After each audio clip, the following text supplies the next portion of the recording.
Hola, ¿cómo están? Reciban un caluroso saludo. Hoy tendremos en nuestro servicio un tema muy particular, muy especial, que habla acerca de cuál debería ser esa condición del creyente al cual Pablo le llama estar encendido. ¿Pero encendido de qué? Entonces él le dice, aviva el fuego que hay en ti. Entonces hoy vamos a hablar por qué la importancia de tener un altar en nuestra vida. Bueno, pero si tú estás en Guatemala, recuerda, te esperamos en nuestros servicios presenciales. La iglesia, la reunión es un lugar familiar. Con la pastora Viti estaríamos muy gozosos de verte por allí.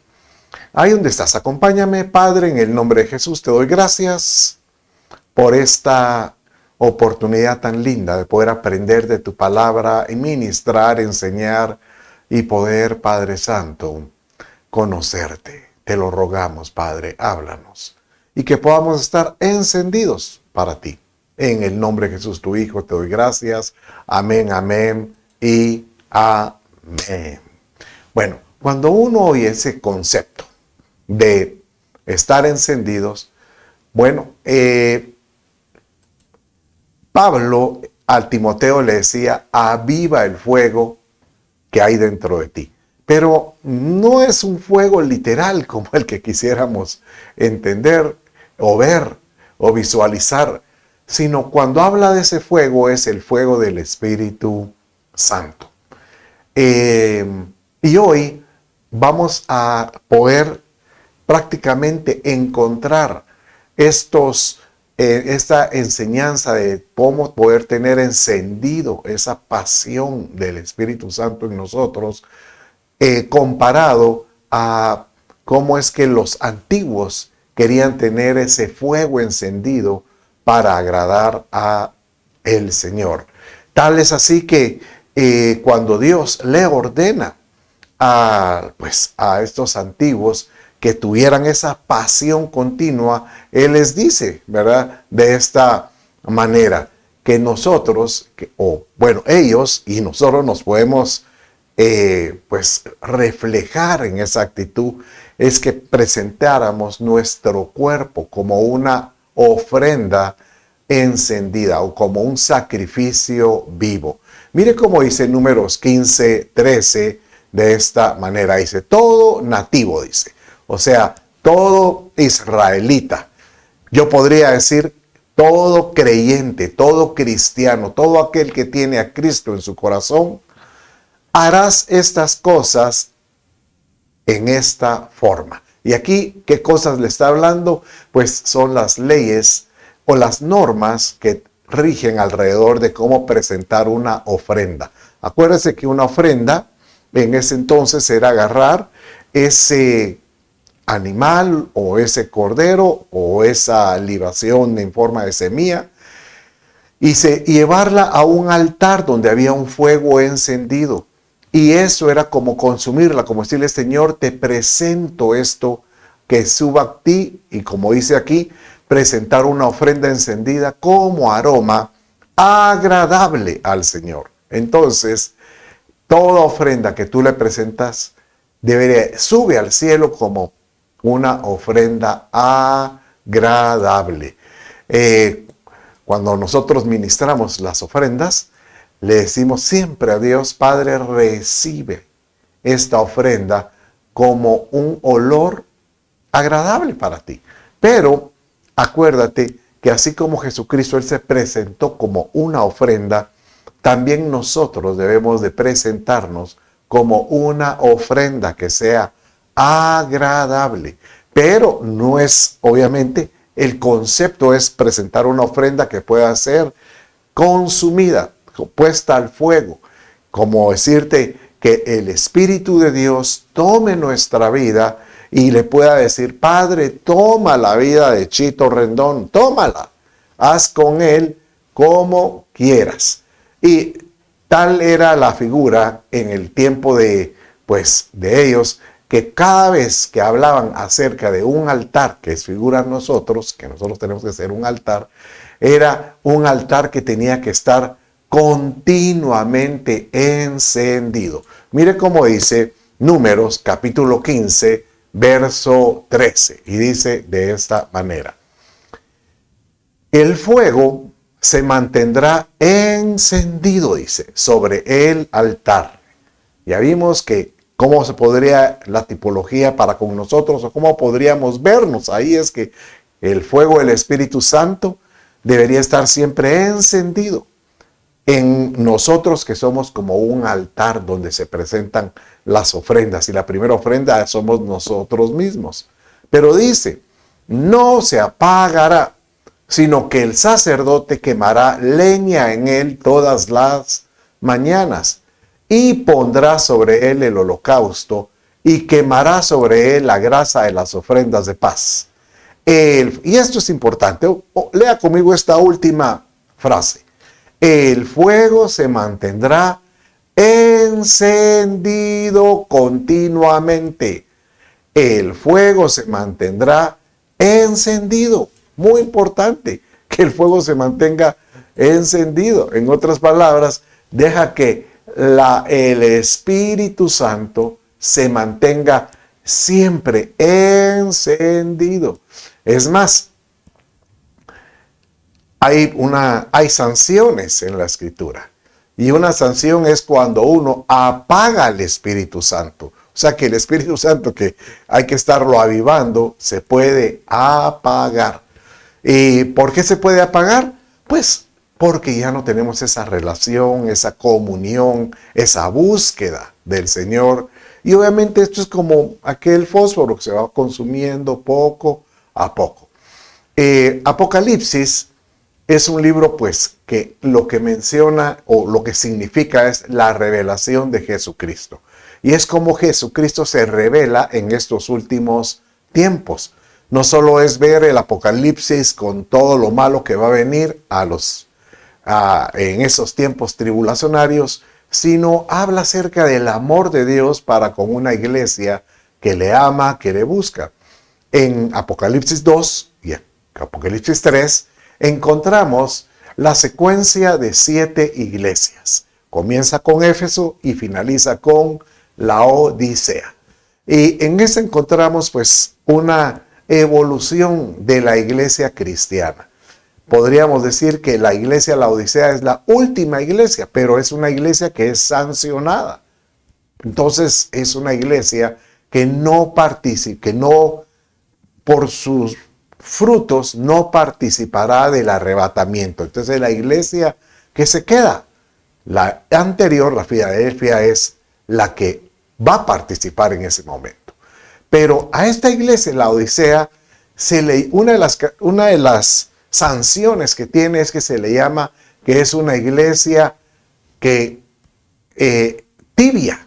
O sea, que era una iglesia que era pues prácticamente el tibio. Yo me imagino que es aquel que de repente está en la parte caliente y de repente se enfría, de repente caliente, fría, y en esa mezcla de caliente, fría se vuelve muy tibio, ¿verdad? Pero mire cómo dice la Escritura con relación a esta iglesia.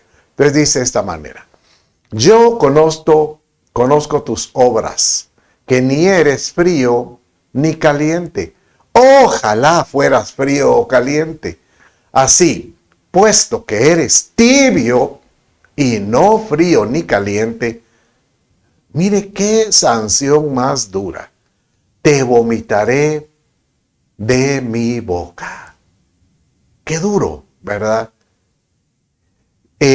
Recuerdo escuchar a un amigo, un pastor, bueno, es un profeta, el profeta Kevin Leal. En una de sus enseñanzas, él decía esta analogía con relación a este verso. Y él decía,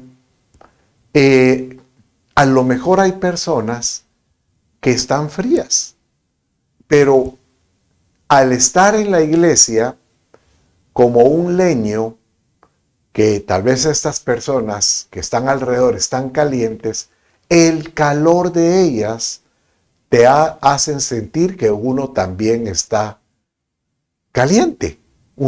Que tal vez uno tiene llama, pero no, es el calor de estos otros leños. Cuando también en la Escritura hay un paralelismo que dice que nosotros somos como árboles de justicia. Un árbol tiene que ser tratado. Entonces, cuando se corta el árbol y se empieza a tratar la madera, es como la vida del creyente que está siendo tratada.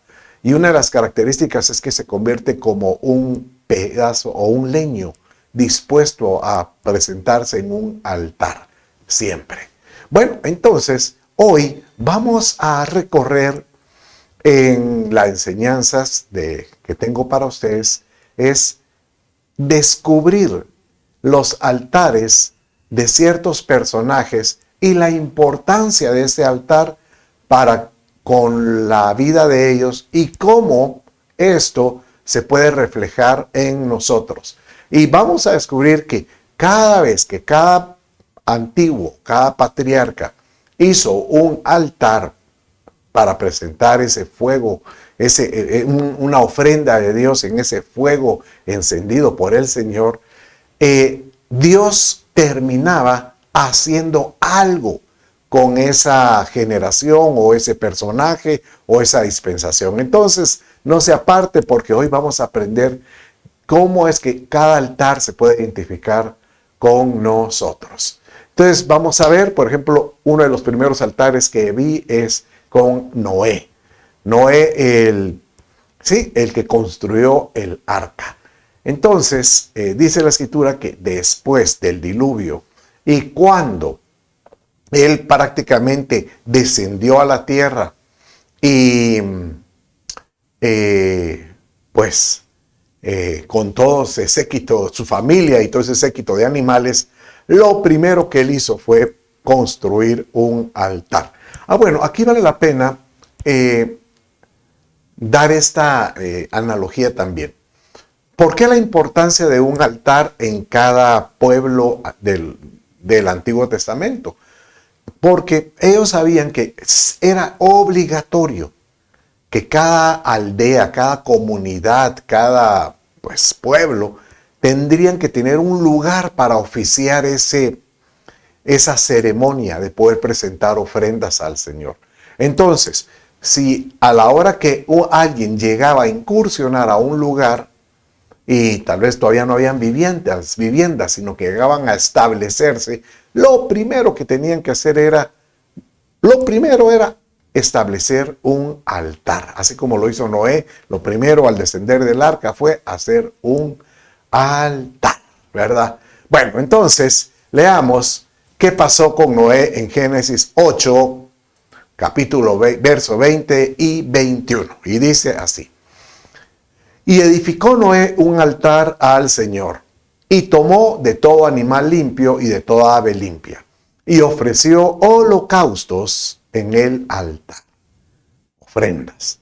Y el Señor percibió nuevamente, mire, vamos a encontrar varias veces cómo es que cuando Dios recibe esa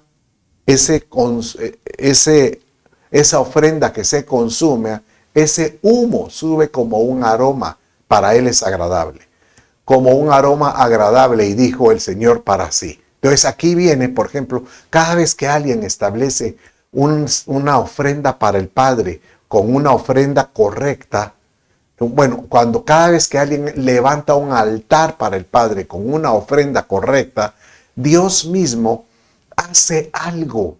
Eso hace como sacudir al Padre. Y él aquí, al ser sacudido con esto, él dijo: nunca más volveré a maldecir la tierra por causa del hombre. Él establece un pacto. Entonces, y el pacto lo decreta con un arco iris. Entonces él dice, y ese arco, cada vez que ustedes miren ese arco, es recordando que yo no voy a maldecir la tierra por el amor que él le tiene, a pesar de que el hombre se vuelva malo de corazón, pero él la tierra la vea. Si tiene justos, esa tierra será bendita. Qué lindo, ¿verdad? Porque Dios hoy te dice que Él es un Dios de pactos.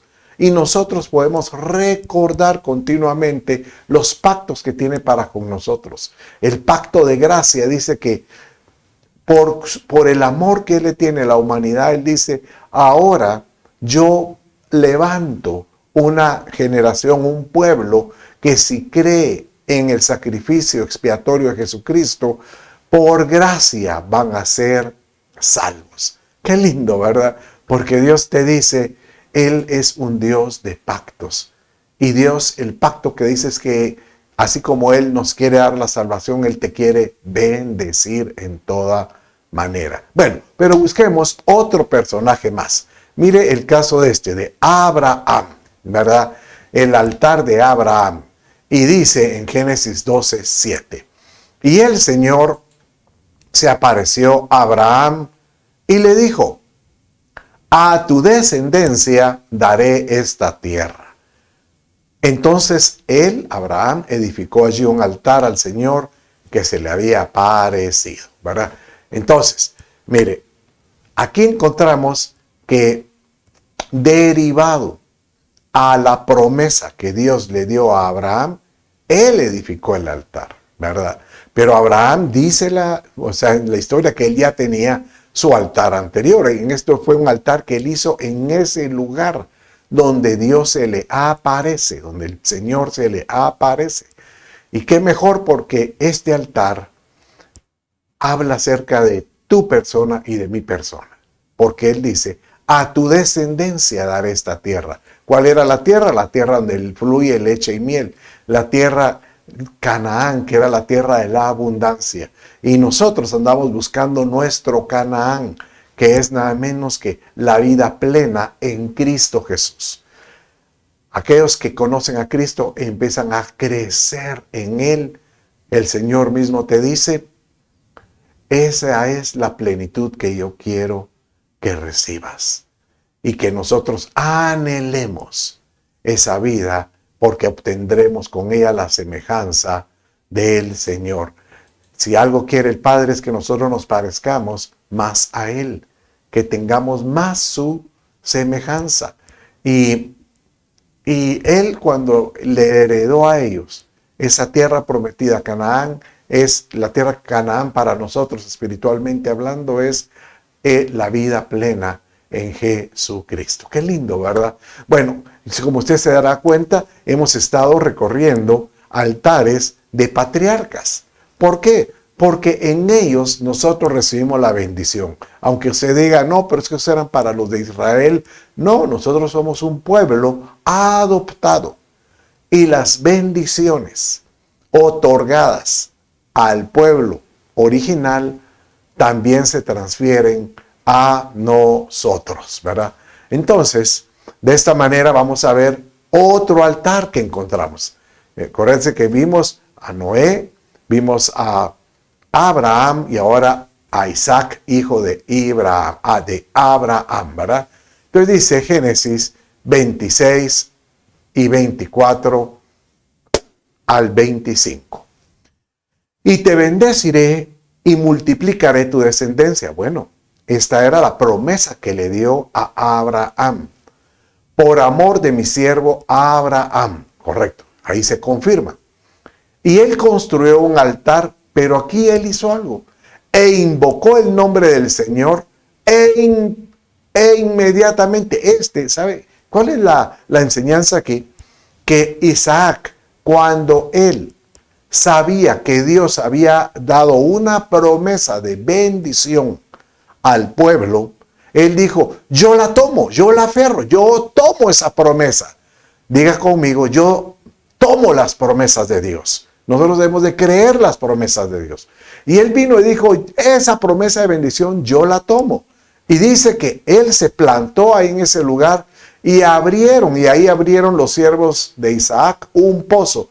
En ese entonces estaban ellos atravesando una crisis terrible de lluvia. Había una sequía, menciona el capítulo 26 desde el verso 1, muy fuerte en esa tierra. Y Isaac él vino y él sintió la necesidad de buscar un lugar donde pudiera dar de comer a su ganado, a todas, y incluso a su familia, alimentos. Y dice que él llegó a esta tierra de Gerar y ahí pues el rey que estaba ahí, pues él le dijo, bueno, por el amor que le tenía a tu padre Abraham, puedes ocupar parte de esta tierra. Pero vas a tener el mismo resultado que han tenido todos mis pues sirvientes, caporales, que aquí hay sequía, no hay agua y todo eso. Entonces dice que Isaac vino, bueno, la diferencia es que yo llevo la promesa. Y él vino y dijo, yo me aferro a la promesa de bendición. Y dice que él empezó abriendo pozos. Y dice que los pozos que él abría, pozo que empezó a salir agua de la nada. De esta manera dice que las cosechas de Isaac se convirtieron al 100 por 1.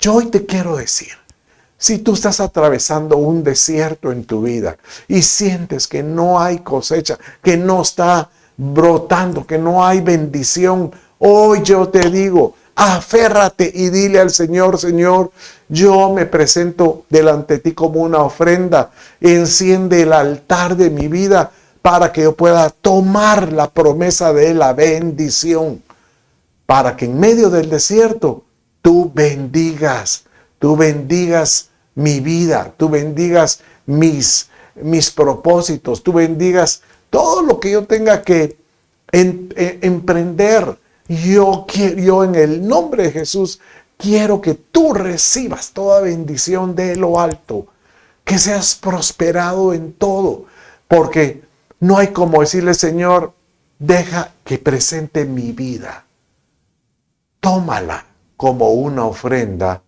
para ti. Aleluya. Mi Padre es fiel. Bueno, entonces estamos viendo, acuérdense que hemos visto entonces Noé, Abraham, Isaac, y bueno, ahora vamos a ver a uno de los hijos de Isaac. Y este es nada menos que Jacob. Jacob, que es tan, llamémosle así, controversial. Pero él también amaba a Dios con todo su corazón. Y dice que Jacob también hizo un altar.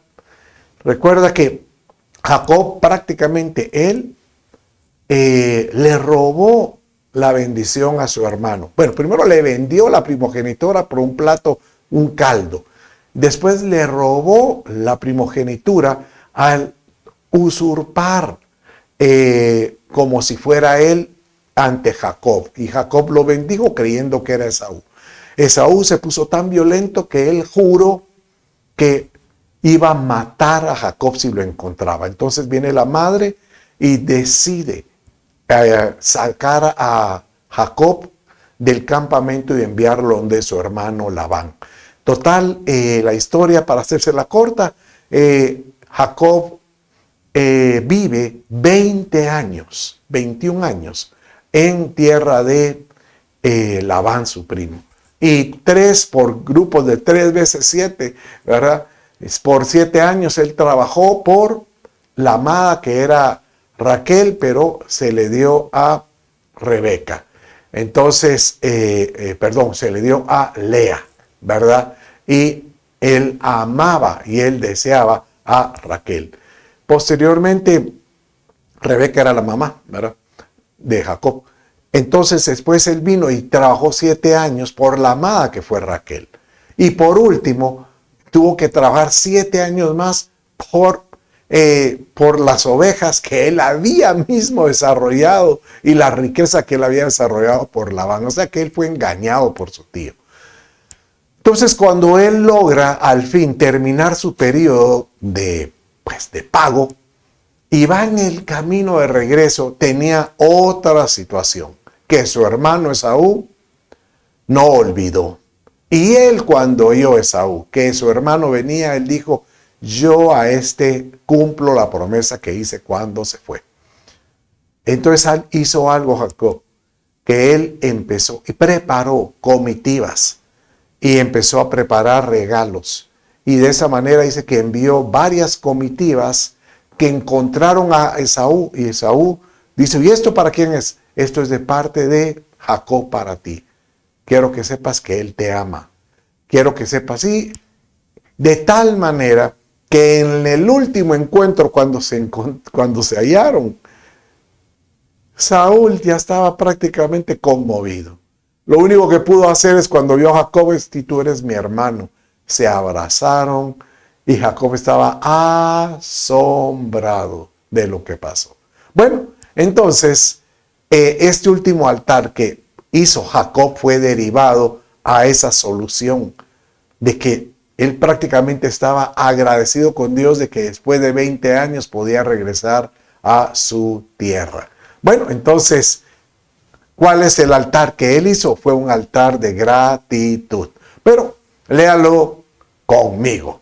Entonces dice de esta manera. En Génesis 33, vamos a leer verso 16, verso 18 y el 20. Usted en su casa puede leerlo de continuo, pero por aras del tiempo vamos a hacerlo así. Aquel mismo día regresó Esaú por su camino a Seir, porque Esaú, después de abrazar a su hermano, y él dice: bueno, ¿qué me queda? Regresar a mi casa. Y dice después: y Jacob llegó sin novedad a la ciudad de Siquem, que era donde habitaban sus padres, que esta es la tierra de Canaán, cuando vino de Padán Aram y acampó frente a la ciudad. Y dice: y levantó allí un altar y lo llamó el Elohé Israel, que significa el Dios de Israel. Bueno, Dios en ese momento ya le había cambiado el nombre de Jacob a Israel. Y él sabía que definitivamente el mismo Dios que le prometió la bendición, que le prometió, pues de alguna manera dirigir sus pasos, él lo estaba cumpliendo.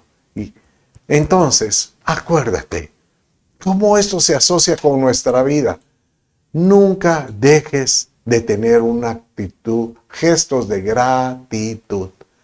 Que tú puedas agradecer al Señor en todo. Eso derrite al Padre. Ese gesto de tener un corazón agradecido es una ofrenda que sale de un altar, de un fuego encendido, porque sale un corazón correcto. Bueno, sigamos viendo. Entonces, hemos visto Noé, Abraham, Isaac, Jacob, y ahora vamos a ver otro personaje, y es Moisés, ¿verdad? El caso de Moisés, pues ya sabe la historia. Él es el libertador, él es el que convenció incluso a todos estos israelitas que se habían multiplicado en Egipto, ¿verdad? De poder salir y poder llegar a Canaán, a esa tierra prometida, ¿verdad? Pero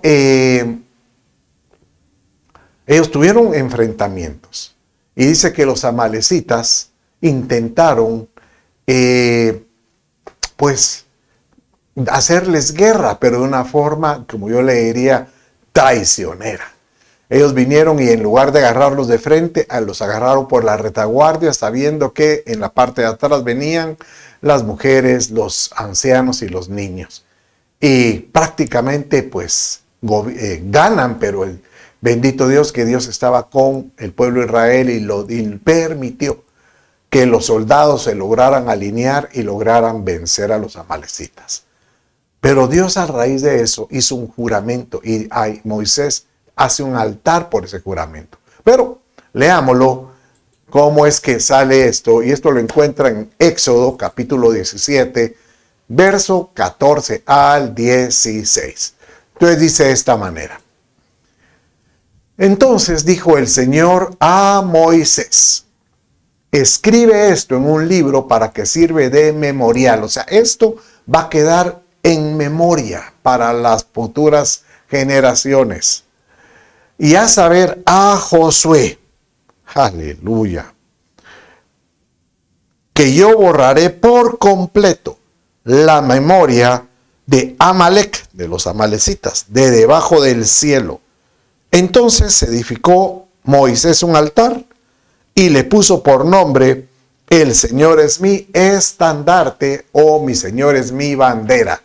Y él dijo: el Señor lo ha jurado, ¿verdad? Mire, El poner una bandera es como decir, yo tomo posesión de este lugar. Entonces, cuando Moisés estaba diciendo, yo pongo la bandera de Dios, es que el Padre es el que dice, el que está por ellos. Como decirte, el Padre está por defensa de ellos. Es el que los representa. Y si Él ha jurado algo, Él lo cumplirá. Y esto sucede. Por eso es que el Padre o el Señor se enojó mucho con Saúl, tanto así que lo desechó, porque Saúl tuvo la oportunidad de completar esta profecía, esta orden de Dios, y no lo hizo. Él perdonó a los amalecitas. Pero aquí el mensaje es que Dios es nuestra bandera. Él es Jehová Nisi. Eso es lo que significa Jehová es mi estandarte, Jehová es mi bandera. Y que podamos saber que el Padre siempre va a estar por ti. Siempre va a estar por nosotros. Y Él solo te dice, ¿por qué no me ves como tu estandarte? Que nosotros podamos ver al Padre como alguien que siempre va a velar por nosotros. Aleluya. Bueno, hay muchos altares en la Escritura. Pero yo hoy, mi anhelo es poderte decir cómo poder tener encendido el altar, cómo mantener el fuego. Y este debería ser tal vez el atractivo que deberíamos de buscar. Señor, muéstranos cómo poder tener encendido ese fuego entre nosotros. Bueno, hay varias formas. Y ahorita pues te voy a mostrar en la Escritura cómo es que hay algunas formas de hacerlo. En el Salmo capítulo 26, 6 y 7 dice de esta manera. Lavaré en inocencia mis manos. O sea, en otras palabras, Señor, mis manos están limpias. Y andaré en torno a tu altar. Siempre buscaré un altar, dice aquí el salmista. Oh Señor, proclamando, o sea, que ¿qué sucede alrededor de un altar cuando uno levanta manos santas o manos limpias? Proclamando con voz de acción de gracias y contando todas tus maravillas. Entonces, una forma de mantener el fuego encendido es cuando tú vienes y tienes motivos para poder dar gracias. Señor, ¿cómo no recordar lo que tú me hiciste? ¿Cómo no recordar cuando tú me rescataste? ¿Cómo no recordar cuando tú me dirigiste, tú me bendeciste, cuando tú me diste, Y podemos empezar a tener motivos para dar gracias. Cada vez que yo empiezo a recordar motivos para dar gracias, pasaría tantas cosas que han girado alrededor de mi vida. Para comenzar con mi amada esposa, mi familia, realmente tengo motivos para decirle al Señor, te doy gracias por lo que tú has hecho en mi vida. Y eso hace que me hace recordar que yo sigo siendo una ofrenda para Él, que somos una ofrenda para Él, una ofrenda continua, una ofrenda que somos, llamémosle así, dignos para ser llamados hijos de Dios. Bueno, sigamos viendo otra forma de poder mantener encendido el altar. Y esto tiene que ver con Abraham. ¿Se acuerdan que hablamos que él pues abrió un altar, el altar de la promesa? Pero entre todos, porque de los que más altares hay registrados en la Biblia son los de Abraham. Dice que donde él iba, mire, él ponía un altar, ¿verdad? Bueno, pero había un altar muy particular. Y fue cuando Dios le pidió a su hijo único que él amaba muchísimo, Isaac. Cuando Isaac creció, pero cuando él era jovencito, Dios se lo pidió en ofrenda. Y él estuvo dispuesto a presentarlo en un altar. Y eso enciende algo en nuestra vida que es la obediencia. Si nosotros somos obedientes, nos sometemos a la mano poderosa del Padre y haces actos que reflejan el temor que tienes de Dios, ten por seguro que algo sucede en tu vida. Bueno, ¿qué fue lo que hizo Abraham? Dice, y llegaron, hablando de Abraham, Isaac pequeño, al lugar que Dios le había dicho. Él le dijo que tenía que ir al monte Moria, en la cima, y edificó allí el altar, arregló la leña. Y dice que todavía Isaac le dijo, de ahí donde viene aquella promesa de Jehová Jireh, porque dice que le dijo, Padre, pero no llevamos una ofrenda para este altar. Y dice que Abraham le dijo, bueno, Dios se proveerá, ¿verdad? Y dice que con su sorpresa es que cuando él, estando ahí, él se dio cuenta que la ofrenda era él. ¿Y cómo estaría el corazón de Isaac formado de tal manera, sujeto, o llamémosle, un corazón como el del Padre, que él estuvo dispuesto a ser atado? Y ató a su hijo Isaac y lo puso en el altar sobre la leña. Dice, cuando iba en el aire con el puñal, el ángel lo detuvo y le dijo, ya conoció Dios tu corazón. Dios conoce tu corazón. Y entonces ve y voltea la mirada y atrás estaba el carnero entre el zarzal. Entonces ahí vino Dios, Abraham, y él ya dijo esto, por cuanto Jehová Jireh, por cuanto Dios observa, Dios se proveyó de un carnero. Pero aquí la importancia es que nosotros podamos decirle, Señor, átame a mí a un altar. Yo a mis hijos, a mi padre le he dicho continuamente, ata a mis hijos al altar. Y que no se aparten del altar tuyo, Señor, te los presento, átalos. Así como Isaac se dejó atar, pues que podamos tener nosotros,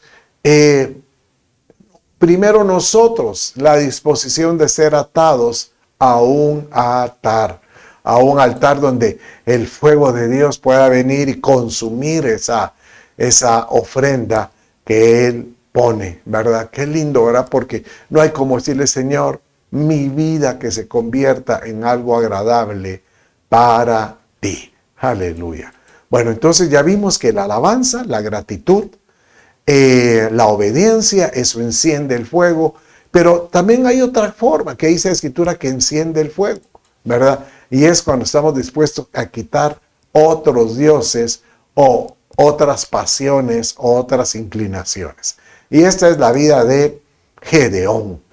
Gedeón, recuérdase que él estaba en el lagar escondiendo el trigo y se le aparece el Señor y le dice, tú varón esforzado y valiente. Yo puedo imaginar el Gedeón se voltea y dice, ¿a quién le hablas? Porque aquí no hay un varón esforzado.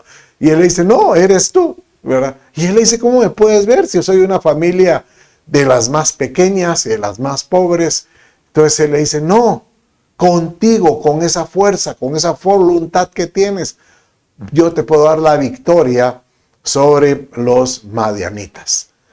Y él lo creyó. Él vino y se aferró a esa promesa.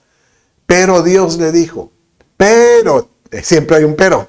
Acuérdense, siempre hay un pero. Y el pero es, tienes que quitar la idolatría que hay en tu casa, ¿verdad? Bueno, mire cómo dice Jueces 6, 25 y 26. Entonces el Señor le dice, derriba el altar de Baal que pertenece a tu padre y corta la acera que está junto a él. O sea, había otra imagen ahí. Edifique después en debida forma un altar. Mire, Dios no le dijo y hazme una imagen, no. Haz un altar al Señor tu Dios sobre la cumbre de ese peñasco. O sea, sal de la casa de tu padre y sube al monte y ahí vas a edificarme un altar, ¿verdad? Pero antes, quita toda inclinación, todo Dios. ¿Cuáles son los dioses que pueden estar en la vida nuestra? Ahora estamos viviendo en época donde es muy fácil adaptarse a ciertas, yo le llamo deseos que no nos permiten tener control o dominio propio.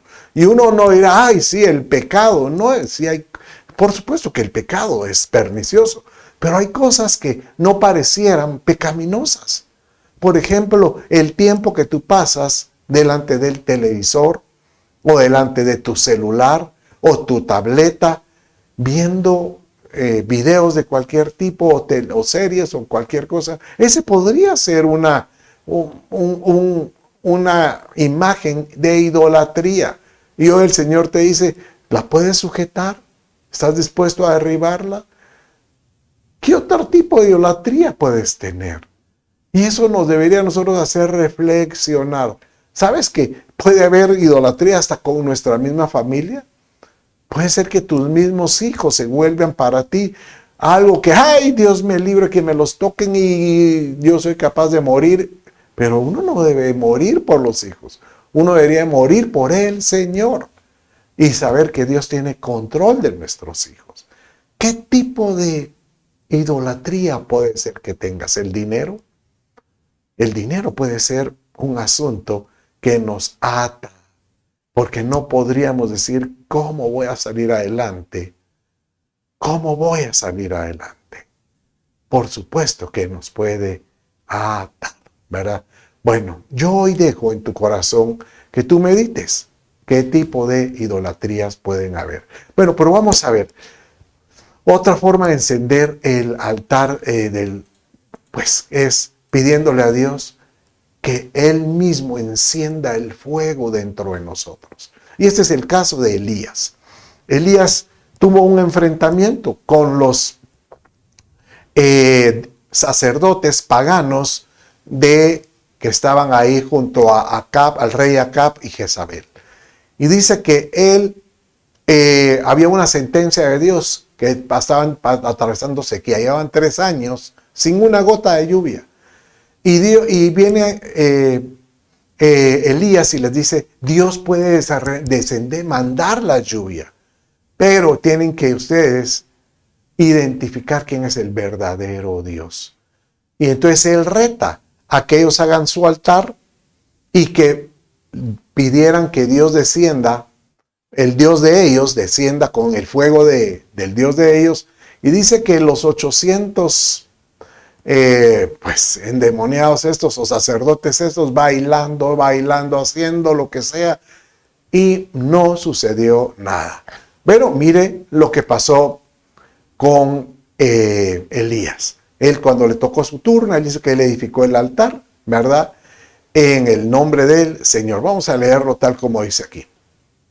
Y con las piedras edificó un altar en el nombre del Señor. Hizo una zanja alrededor del altar suficientemente grande para contener 2 medidas de semilla, y dice que mandó a pedir que la llenaran de agua cuando no había, pero él mandó a pedir agua. Entonces dice el verso 38, cayó el fuego del Señor y consumió el holocausto, la leña, las piedras y el polvo, y lamió el agua de la zanja.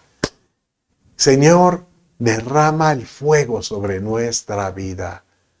Padre mío, ¿cómo puedo yo con mis fuerzas tratar yo de encender el fuego si no es porque tú lo haces? Sopla, Espíritu Santo, sopla sobre nuestra vida y que podamos, Señor, presentarnos siempre como una ofrenda digna para ti, ¿verdad? Bueno, ya estoy por terminar y este último altar que tengo me agrada muchísimo porque tiene que ver con el rey David. Ya David, entrado de años, ya era mayor, y a él se le ocurre, él sale a un lugar ahí y dice que él, cuando vio todo su esplendor, su ciudad, su ejército, la población, él vino y dijo, wow, hagan un censo de todo esto, como diciendo, quiero mostrar lo que he logrado. Qué error tan grave. y eso que ya la madurez que tenía, pero él decide echarse la gloria hacia él. Y dice que empezando estaban en el censo cuando cae pues una condena contra la gente, empezó a haber una mortandad. Y ahí es cuando David se acerca al profeta, un profeta, y él le dice, levanta un altar. Y él viene y empieza a buscar el lugar correcto para el altar, y aparece una persona que se la quiso vender. Pero leamos cómo dice el verso con relación a esto. Dice así: pero el rey dijo a Arauna, que era el dueño de la propiedad, no, porque él le dijo, Arauna, mira, yo te regalo esta propiedad para que hagas aquel altar. No, dijo él, sino que ciertamente por precio te lo compraré. O sea que fue un altar de sacrificio. Pues no ofreceré al Señor mi Dios holocausto que no me cueste nada. Y David compró la era y los bueyes por 50 siclos de plata, y ahí edificó David un altar al Señor y ofreció holocaustos y ofrendas de paz. El Señor escuchó la súplica y prácticamente paró la mortandad que había en ese lugar. Que nos cueste esa demanda de decirle, Señor, quiero ofrecerte mi vida. Y esto que me cueste algo cuando te busque. Cuando tú busques al Señor, cuando vas a la iglesia, cuando vas a ministrar a alguien, cuando vas a buscar a una persona para hablarle de Jesús, que te cueste, que estés dispuesto a decir, Señor, no me voy a avergonzar de hablar de ti, que siempre estés dispuesto a pagar un precio. De ahí, de este verso que vimos hace un rato, es cuando se dice, paga un precio que te cueste el servir al Señor. Y de esta manera el Señor escuchó la súplica de ellos. Aleluya. Bueno, mis amados, lo único que me queda hoy es decirle, Señor, tal como Pablo le insistió a Timoteo y le decía, preséntate como una ofrenda. Dice 1 Timoteo 4:14, no descuides el don espiritual que está en ti. Y en 2 Timoteo 1:6 dice, por lo cual te recuerdo que avives el fuego del don de Dios que hay en ti por la imposición de mis manos. Primero, no descuides. Y dos, continuamente aviva el fuego para que seas una ofrenda encendida continuamente.